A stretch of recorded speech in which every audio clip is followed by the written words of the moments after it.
Hey there, welcome to yet another episode of This Might Not Work, where I explore ideas on leadership, change, organizational design, and psychology that affect the way we work, communicate, and live. My guests include world-class subject matter experts from a variety of industries who generously share their ideas, tools, and tactics so that you can put to use in your life. This episode features Dr. Bruno Ciganacco, a polymath. He's a business consultant, speaker, coach, principal lecturer in marketing for a leading university, an author, and an entrepreneur. Our conversation explored the topic of his latest book, The Art of Compassionate Business, subtitled Many Principles for the Human-Oriented Enterprise. We talk about how businesses are becoming more about relationships and how companies, in order to succeed, need to nurture relationships with their main stakeholders, which include employees, shareholders, customers, and community members, instead of solely focusing on the bottom line and the KPIs. We also delve deeper on how companies transform themselves by adopting a more compassionate and supportive attitude towards its stakeholders, and how people, the human beings, are the building blocks of any business activity. I hope you enjoy this conversation and are able to learn from the wit and wisdom of Dr. Bruno as much as I did. Thank you. Hi, Dr. Bruno. How have you been? Thank you very much for the invite. I feel very honored to be here. I have been very well. Thank you. How are you?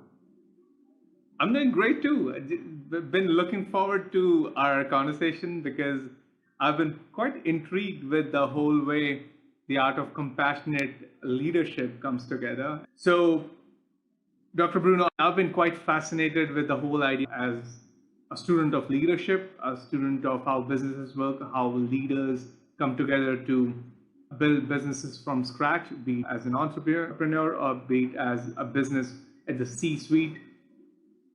For all of us, at the end of the day, businesses matter, and how we lead matters the most as well.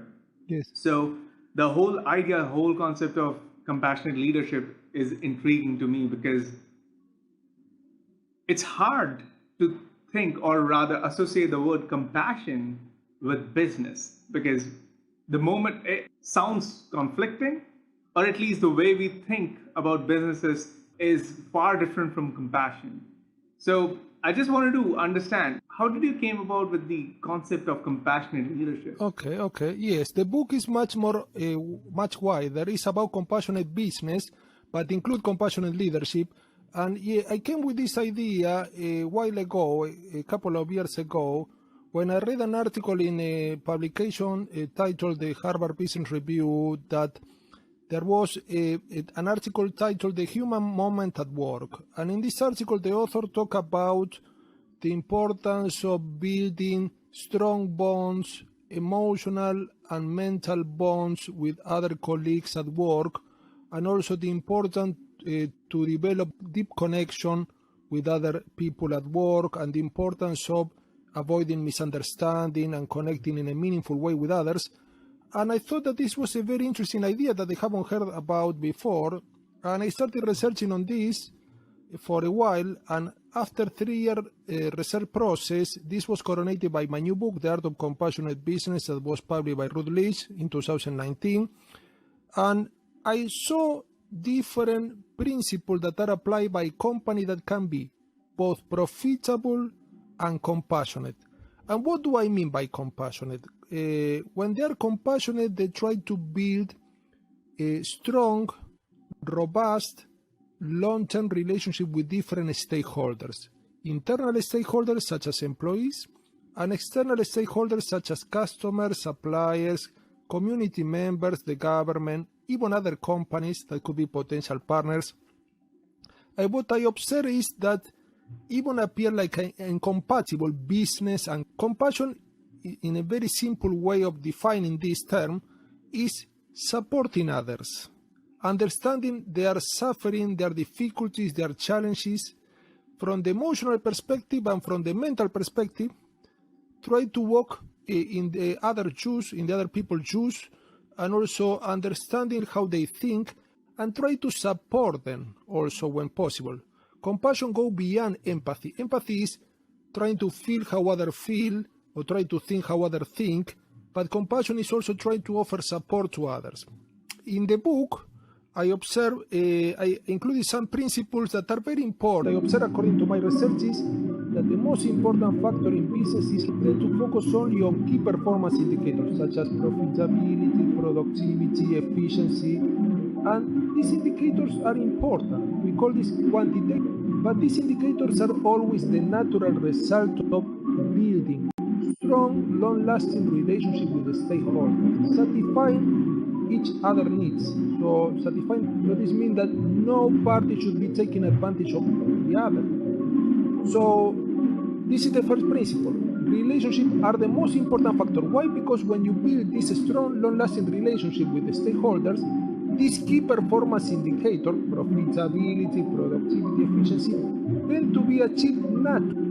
Instead, when you focus solely on this indicator, they try to get more profit, more market share, more sales, you tend to dismiss by default dismiss relationship with the stakeholder. Why? Because you focus only on quantitative aspect of business and you dismiss the core empathy, compassion, and also loyalty, commitment. So in business, both aspects are important. Quantitative market share are important, but equally important are qualitative aspect of business, what cannot be counted, what cannot be measured, such as so there is a famous thinker that observed, not everything that counts can be counted, and not everything that can be counted counts.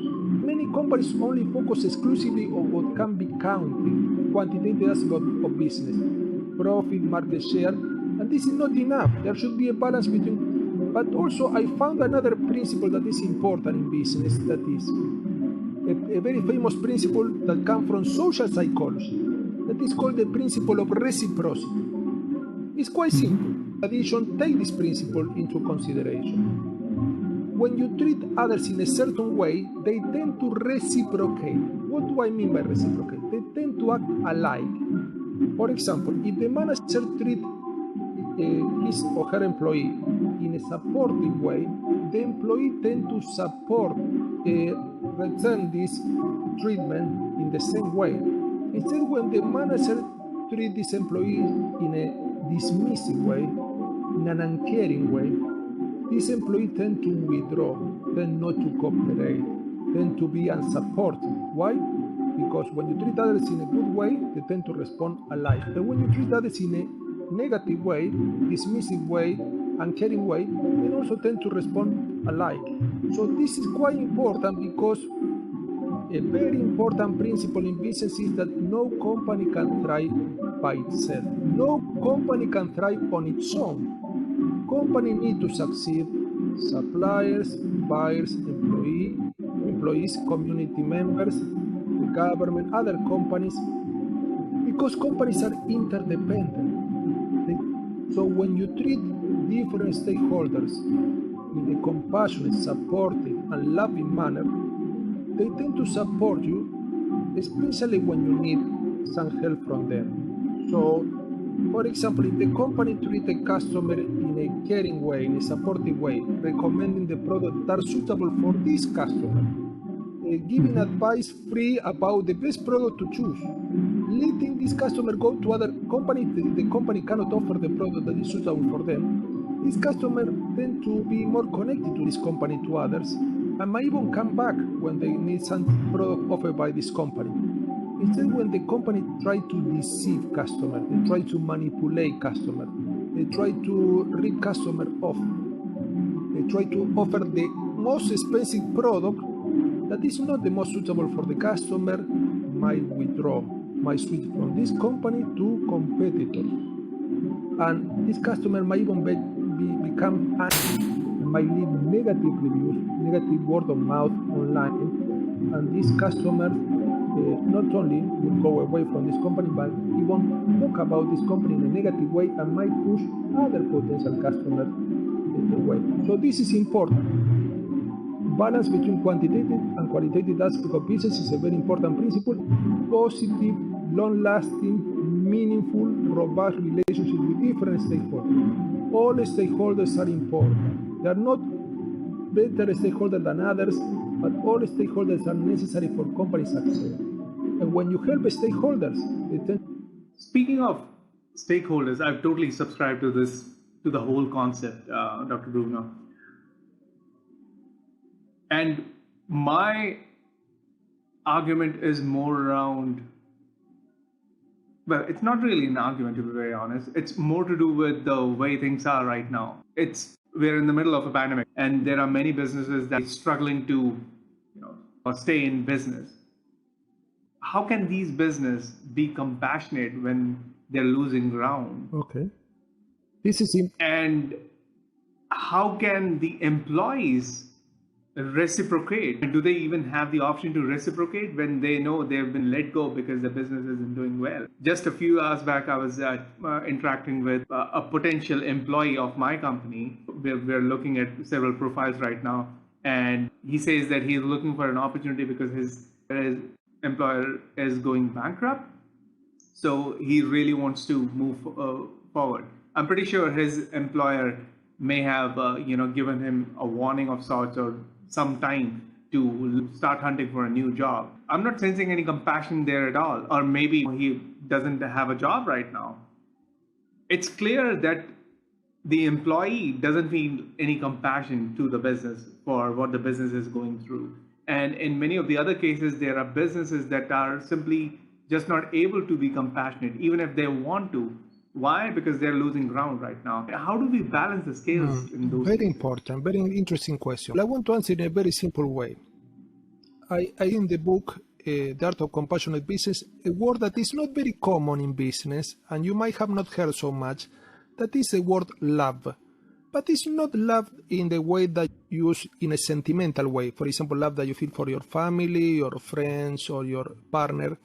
But it's a much more humanistic aspect of love, which includes support, care, empathy, compassion, gratitude, generosity. It's a much wider, and humanistic psychology talk about this, and this concept of love, a much wider connotation of love, apply to non-business activities and business activities. Now, we can imagine that love is one of the extremes of the spectrum. On the other extreme of the spectrum, there is an opposite force. You might feel that love, the opposite force for love is hate, but according to some spiritual tradition and also philosophical viewpoints, the opposite of love is fear. So we have in one spectrum love and the other spectrum is fear. Why is so important? Why I'm talking about this and how I refer this to your point? Because what I see that if you cannot develop a loving attitude to different stakeholders, the opposite occurs. There tend to be a much more fearful work environment, fearful relationships, and this is not good for business and not good for the individual. Why? Because when you feel fear, you tend to trigger the fight, flight, freeze mode. That is, that your discerning skill tend to be reduced, and you focus only on what is threatening. Now, when a company is going bankrupt, employees tend to be fearful. Why? Because they are fearful of feeling being at loss. For example, losing their job, losing their main source of income. If the company, when it's getting into a situation that is about to get bankrupt, doesn't explain carefully and doesn't offer reassurance and doesn't bring about what alternative for this employee, will try to connect to other employers if possible, these employees tend to shut down, will focus only on the threat. And when employees are feeling threatened, they can creative. So what I always say, and there is research back in this, according to research, when you develop a loving, compassionate, supportive work environment, according to research paper, that when the work environment is loving, compassionate, supportive, this work environment tends to bring about higher employee satisfaction, lower turnover, lower stress levels, and all these indicators impact positively on the bottom line. So being compassionate has a direct connection to the bottom line. Why? Because when people feel at ease, they can feel that they are themselves, their opinion is heard, they feel acknowledged, they feel that their work counts, they tend to be more productive, they tend to go the extra mile. Instead, when people feel threatened at work, they feel that they are about to lose their job, or for example, colleague might take advantage of them, or their, for example, achievements are not recognized by the boss or manager, these employees tend to shut down, not expansive manner. They tend to unity. They won't care so much about the company because they feel that the company doesn't care about them. So again, the principle of reciprocity. We don't know the story of this company, how they treated employees before. But if the employee felt that they were not treated in a compassionate way before, they might act in a reciprocal way, means in a dismissive way, distant way. So we have to understand, so this is a very important principle. I always, when I train companies regarding this topic, I ask this question. How you can be more loving, supportive, and caring with this employee? How you can be more caring, for example, acknowledging their achievements, making them feel that every task that are performing every day is contributing to a meaningful company's purpose. How you can recognize this publicly. What I'm saying that I observe many companies that have a very fearful work environment, and they are driven by fear. When you are driven by fear, you act in a reactive way. When you feel fear, your discerning and creative mental skills are shut down because they are not necessary to face the threat. You only focus on the threat. Instead, when the environment is compassionate, loving, caring, generous, thankful, your discerning skills tend to be much wider, expansive, and you tend to think much more creatively. Why is it important to care for employees? I am probably asking a question that is obvious. Because employees, if you don't care, companies only focus in some cases on the bottom line. If you don't care for employees, employees are the meta resources. Meta means above.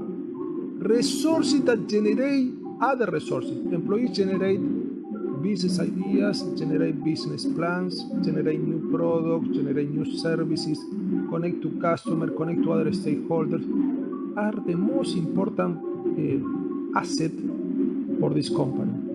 And in business, the most important asset in general is the human being, not the economic result. When you focus on the human being, the economic result will come like a natural consequence. When you focus only on the economic result, you tend to dismiss the human being. And the building brick of any business activity is the human being. So to summarize, fear is a destructive factor in any business activity. Any situation that is critical, for example, bankruptcy or downsizing, any type of situation that affects the company in a very critical manner should be handled with a lot of care and compassion. Employees tend to feel that their psychological safety is affected in those situations. So managers are in charge of communicating this news in the most caring way, connecting them to other companies. Don't wait for this employee to look for other companies.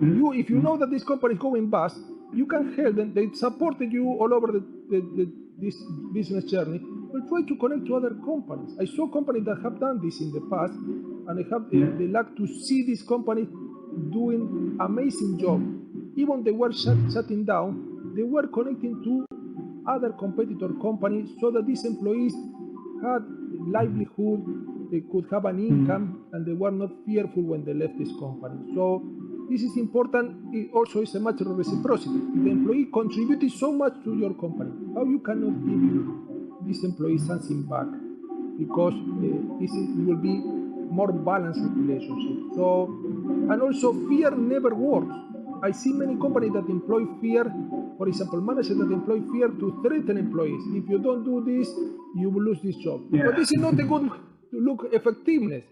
On the contrary, a business opportunity or job opportunity, because they don't feel at ease. Employees have to feel safe, secure. They have to feel recognized. And also they need to feel that they are cared by the company, and they are acknowledged, their opinions are, not all decisions should be made by the top level, but the employees also should count when some decisions are important that involve their areas. So am I clear with this idea? So the very important point, fear is never good for business, compassion according to. Now what happens? When we have a situation that is critical, by default we tend to react. and in some cases in a very defensive way, and it tend to perceive this as a threat. I always advise companies to reframe this seemingly to be more connected to different stakeholders, and also to see if there could be some other business opportunities or other job opportunities for these employees. Absolutely. I totally hear you, Dr. Bruno. One of the things that I personally experienced was many years back, we had to let go of a few employees because business wasn't doing good. We were in doldrums. And one of the employees, he was new to the organization. He simply said, I totally understand. It's all right. And a couple of us, me and my partner, we did try our best to send out references, make some recommendations, help them with their resume. That was one of the last things that we did. It did help them to some extent, but one of the other things that we did after letting them go was to ensure that we were constantly in touch with them. Good. In fact, one of the employees who was new to the organization back then, who said, it's okay, I understand, we hired him back like 4 weeks back. Okay. Only because I was constantly in touch with him and we were exchanging messages every now and then. And none of us realized that, oh, this would happen years down the lane, because it was driven purely out of compassion. And this is how I can relate what I did with what the subject matter of your book. Obviously, I wasn't thinking, oh, this is what compassionate leadership is about. It was driven pure out of empathy, as in us as leaders felt really bad for the employees who were made redundant because of the business scenario. We really wanted to do something for them, and the best that we could do for them was give them a healthy severance package and ensure that we provide them whatever support we can by way of telling them what skills that they can upgrade, by ensuring that their resumes are up to date and they are ready to go. All they need to do was just send it to their potential employers, and so on and so forth. And I really can't say what results did all of that work help them achieve, but I really feel that it did go a long way. So I'm finally trying to get a gist of what compassionate leadership is about, or running a compassionate business is all about. But Dr. Bruno, I do have one concern. Yes. All of this sounds like a lot of work, and most business leaders don't have time to be compassionate, to be loving to their employees. Mm-hmm. What would you say to them? What would you tell these busy business leaders? I understand the point. Yes, we call the busyness. So continually busy, tight deadlines. I talk about this in my book too. The tight deadlines, lot of commitments, lot of projects that are simultaneous, and you don't have time to relate to others. Now, we have to understand again the concept of interdependence. I will tell to leaders and managers that are listening to this podcast is that be aware of this. A simple word that you have to bear in mind. Write down on a piece of paper and put this near your desk. Interdependence. The concept of interdependence was mentioned by Stephen Covey a long time ago, the great management guru, that observed that everything in life and in business is interdependent. And how does it work? Well, in the complexity and uncertainty of the business environment today, it's very unlikely that you have a business project that is undertaken by only one person. It's always about collective work. And an organization is a collective where you have different individual efforts that are aligned with the company's mission or purpose. So this means that in business it's very unlikely, unless you are like a lone wolf, solitary, working on your own, you always, even in those cases, you are related to others, suppliers, customers, the community. So you're always related to other stakeholders. So I will tell managers and leaders and CEOs to think about the word interdependence. How can I strengthen this interdependence with different stakeholders? How can I be more supportive? But supportive in an unconditional way, not expecting support in return. When you do this in an honest, authentic way, an unconditional way, people tend to support you back. When you do this like a calculation, okay, I will support if they support me, like it will be like bribing others, it doesn't work. So how you can be more supportive? Because what happened? In business, the most important factor is the human being. And the human being, this is the commonality that all people working in business have. All people working in business, regardless of their role, regarding of the stakeholder that you're talking about, they have fears, they have hopes, they have setbacks, they have good experiences, bad experiences, they have expectations, they suffer, they get happy, they feel recognized, they feel despondent. This is the human beingness. So how can I support different human beings related to my business? We call them employees, we call them customers, we call the community members. How I can build stronger relationship? Because by building a stronger relationship, all these economic results will take care of themselves. Instead, when I am so tightly focused on the deadlines, or I don't have enough time to build relationship, or I don't have time to a non-business conversation with this person, even this person might have a family problem. I don't have time to have a 5 minutes conversation with this person that has, for example, was a recent first father or first mother. I don't know how to find the time to connect to them to see that everything is okay. If you don't relate to the human being beyond the role, because the role is very limited, it's like a mask. It's show a very limited aspect of the person. How you can connect to the human being, the emotional aspect, not only the business and work aspect, the emotional aspect, the mental aspect, the social aspect, the family aspect. How can connect to them so that then you build a strong relationship with these stakeholders that are meaningful. When a company has a meaningful approach in their business purpose, not only the company is more prone to thrive, but also the company tend to attract naturally talented people. Why? Because people want to be in places that they're treated well. The most talented, the wiser, the most intelligent people, they don't go to places that are shoddy, low quality, full of fear. Why they will waste their time? Why they will waste their talent? In everyone, in equally positive way, this work environment tend to bring about better employees, more talented employees, much more diverse and more creative views on business, what bring about also more innovative products and services, but also the company tend to have a better brand image. They tend to be perceived by customers not only focused on what we call the bottom line. This company tend to focus on what we call the triple bottom line. This means caring for profit, P for profit, the first P for profit, but caring for people, individual like customers, supplier, employee, community members, and also government, agencies, and competitors, but also caring for the planet. This means bringing about a better world, being environmentally friendly, being obviously conscious, using green processes. And companies that have this triple bottom line approach tend to become much more attractive in the eyes of customers. Customers have a product that comes from a company that is only focused on profit. And a company that has used the triple bottom line approach, this means profit, people, and planet, the customer, if they have similar characteristics, will choose a second product. Why? Because they want to contribute indirectly to a better world. So this is quite relevant to take the time to develop relationships. In the book, I talk about playfulness or play. Many companies are continually focused. I wrote a long article also in European Business Review on playfulness. But I mentioned this very thoroughly in the book. Many companies don't take time for social activities, for play.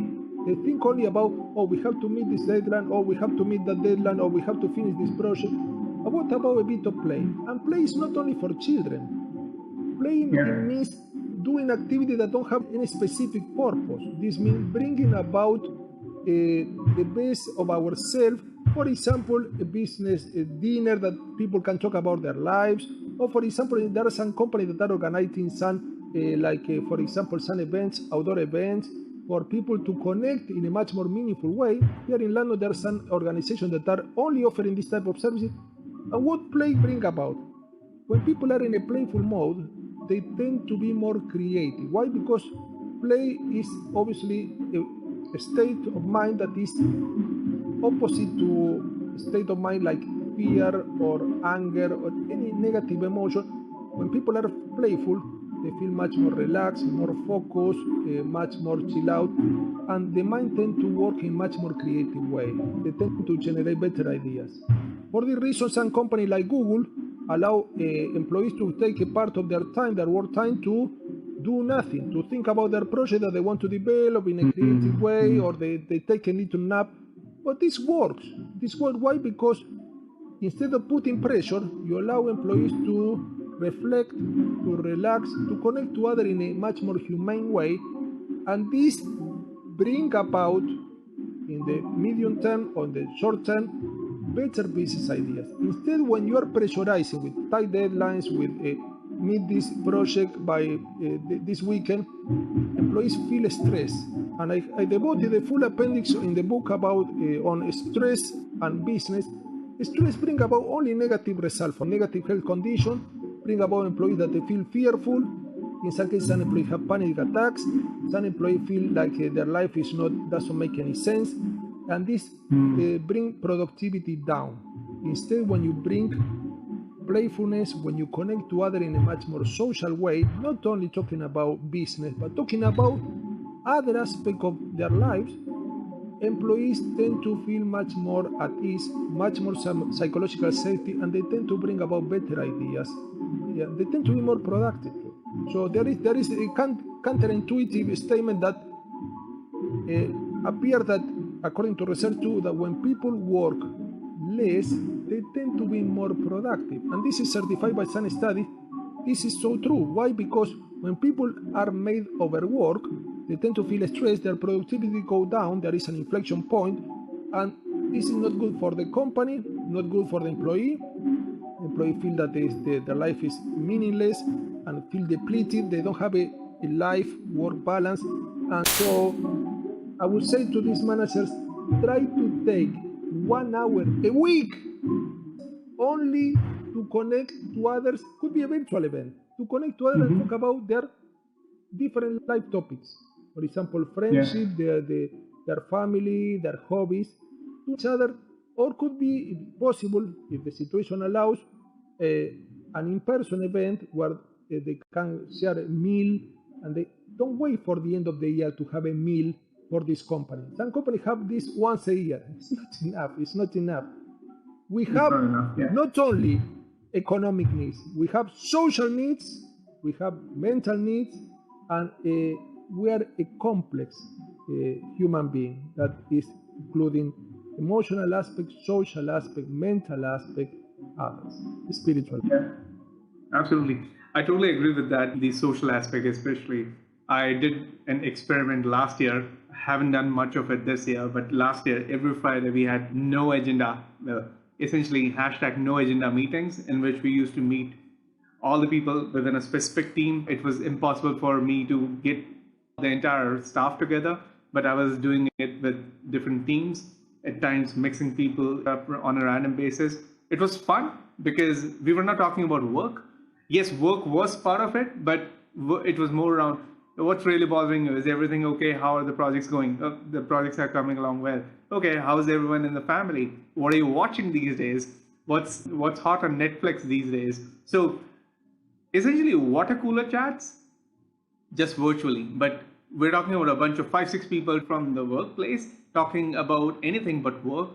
And it was so relaxing. We're just talking about 30 minutes, but I believe each one of them appreciated the fact that we took the time to facilitate such a discussion, which wasn't a discussion per se, but more or less like a chat.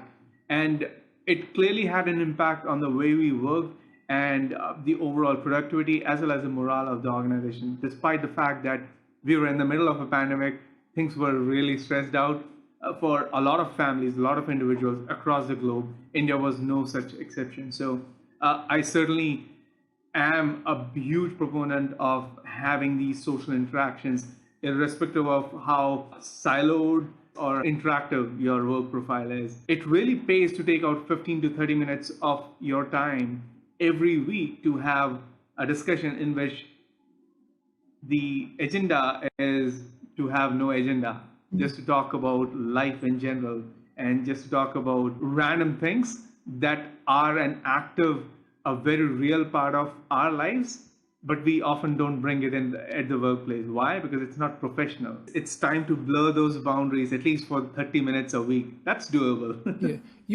I agree completely with you. In the book, I have a full chapter about what I call natural conversations. And what are natural conversations? Natural conversations are a spontaneous conversation. Could be planned, but generally would be better a spontaneous conversation where you talk about any other topic. Could be any other topic beside business. Why is so important? First of all, because they're more refreshing. When people are stressed and you have this type of conversation, people, when they come back from this conversation, they feel more refreshed, revitalized, they feel much more at ease, and they feel much more understood, and not only as an employee or as a manager, but as a human being. But secondly, they feel appreciated as a person. Why? Because most of the business conversation have these dynamics. A person A talk to person B, and only this person A talk to person B for person B to help person A with some objectives. So this means that person B will be a means to A's objectives. So they're not talking to the person to know this person in detail, but they're talking to this person only for this person to help the first person achieve their objectives. And instead, natural conversation, you are not talking to a person considering them means to an end. They are the end. You are talking them to consider them as the end. You want to know about them, about their life, about their hobbies, what is going on with their lives, what are their fears, what are their expectations, what are their dreams. You talk about common humanity, because we all have dreams, we all have expectations, we all have fears, so you connect on a much more meaningful way. You connect beyond the role, because the role generally in some cases distance people, because you have hierarchy. Manager and the subordinate, they're not in the same situation in this hierarchy. Instead, when you use natural conversation, you go beyond this hierarchy. You go beyond the mask of these work roles, and you connect to the essence of this human being. And this is revitalizing for any person. Managers, employees, customers, this can be applied to customers too. I see many companies that are always, when selling to customers, are using scripts. They're using, okay, we have this product, reading this script. We have this product, always the same script read or memorized and said to each customer. Instead of initiating a conversation that is, what is going on in your life now, or what are your expectations about the product that you're looking for, to approach it in a much more indirect way. Try to connect to the person. And when you connect to the person, you will know their needs. And when you're connecting to the customer as a person, not as a figure in the database, this customer will feel a knowledge as a human being, and is more likely to commit to your company, to feel loyal to your company, and also come back and recommend that customer. Instead, when customer will say, oh no, this person is trying to pressurize me into buying this product, this customer feel coerced, and this customer doesn't want to be coerced, and might look for companies that treat them in a much more humane way.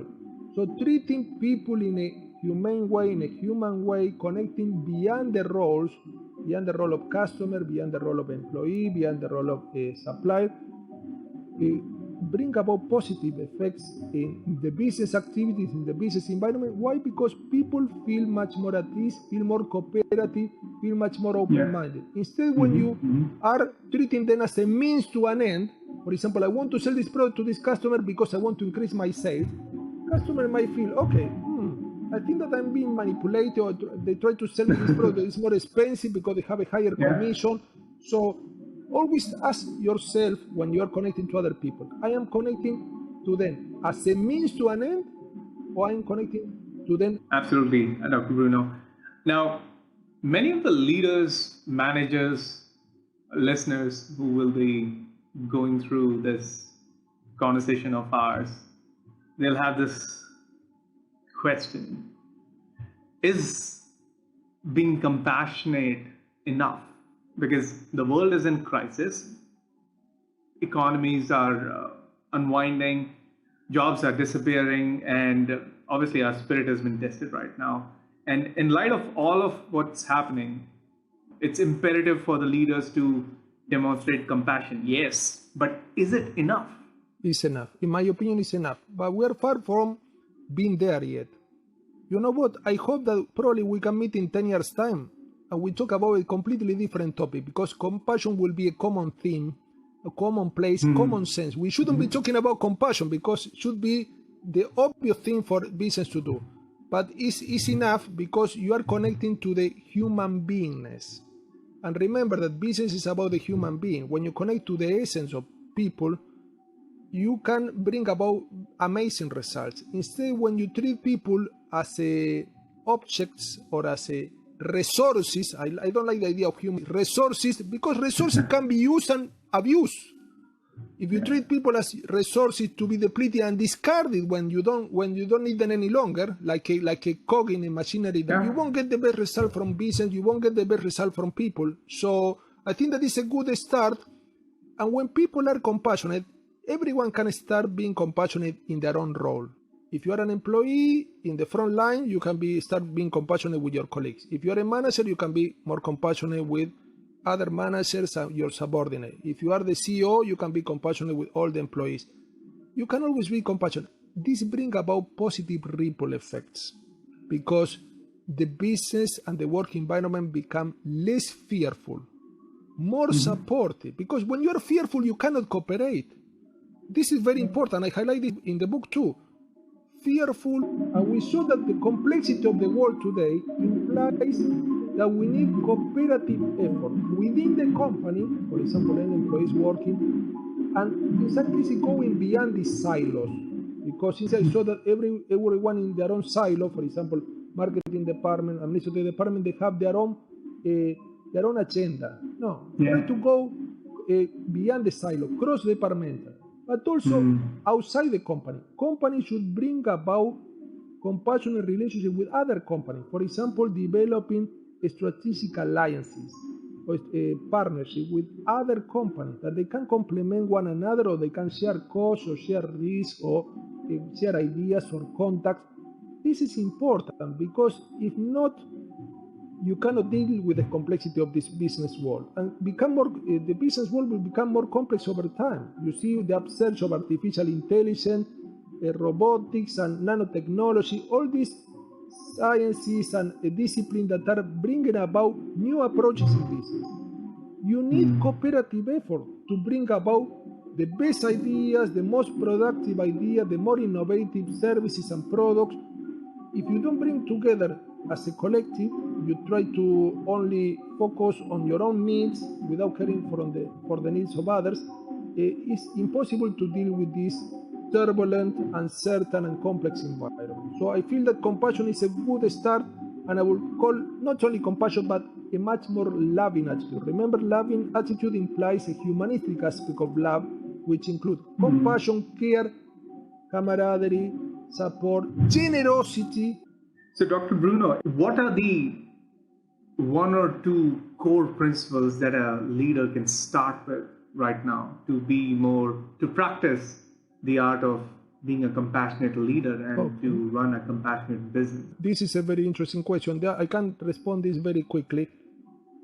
The most important principle, there are two good ones, but the most important principle is generosity and gratitude.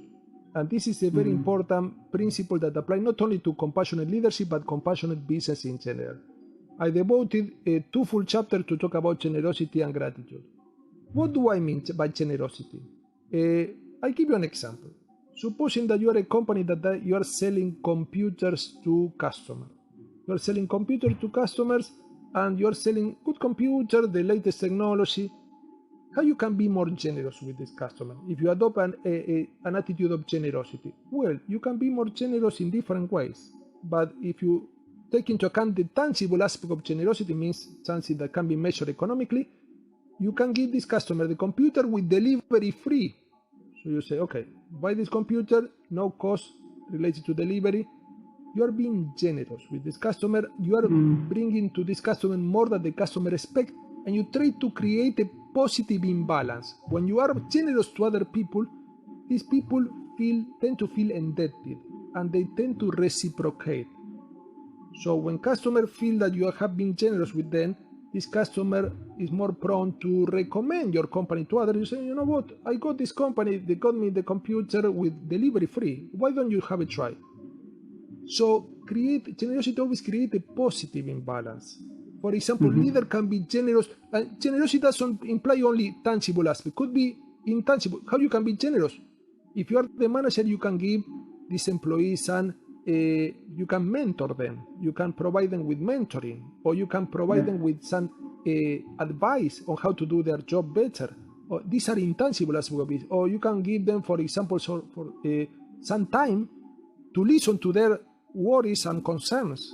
So you give 5 minutes or 10 minutes or half an hour a week to listen to that. So generosity always brings about the best in a relationship. Why? Because you focus on others. Many companies are acting in an opposite way. They want to get more instead of giving more. They want to get more sales. They want to get more market share, more customer, and this creates an imbalance. It's important to have more share, market share, sales, customer, but companies should ask themselves, how can I give more? How can I create a much more interesting balance between You were commenting about this company that was going bankrupt. I'm not sure what happened with this company, but I saw company going bankrupt, and I saw that the companies were acting in the most ungrateful way. They were making employees feel bitter. Why? Because they didn't offer support at the end of this journey. So employees gave, and how you can be more thankful with employees? If employees have been working overtime, you can be more thankful in two ways. You can offer, for example, a higher compensation for their job. This could be a very tangible way to offer and adopting a generosity approach.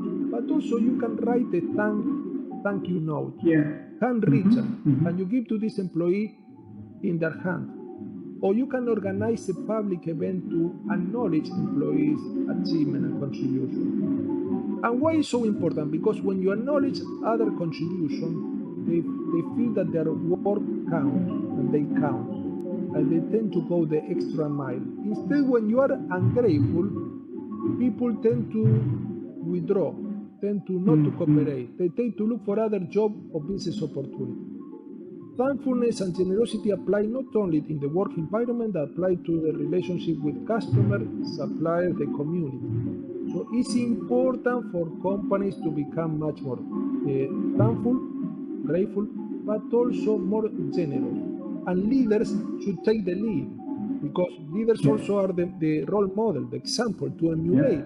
If the leader is always acting in a calculating manner, and they're not generous, they are stingy, and they're not grateful, they are taking all the merits, employees will understand that this is the political aspect in this organization, and they will act in the same way.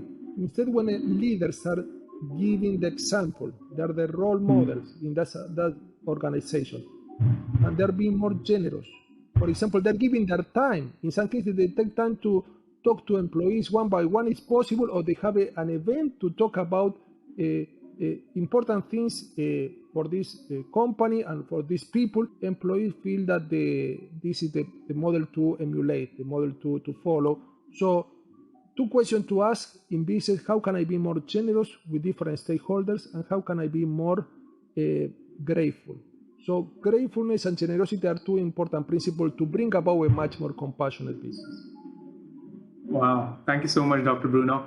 So we've been referring to your book, which is The Art of Compassionate Business. I would highly encourage everyone to buy that book to get some of the finest insights on leading a compassionate business. And yes, it can be done, but a lot depends upon how willing you are to give, to be generous, to have that sense of gratitude, because leading yourself is much more easier than hoping and leading a compassionate business. A call goes out to all the leaders out there, whoever is listening, to be compassionate. And the act of compassion is much more greater than the intention of compassion, as they say. Thank you so much for your time, Dr. Bruno. Thank you very much. Where do you think people can find you? They can find me, different ways. They can find me on LinkedIn. They can look at LinkedIn profile. I have many followers. But also they can find me, my two websites are www.brunocignacco.com and the other one is www.humanorientedenterprise.com. The second one is about my consultancy services on compassionate business.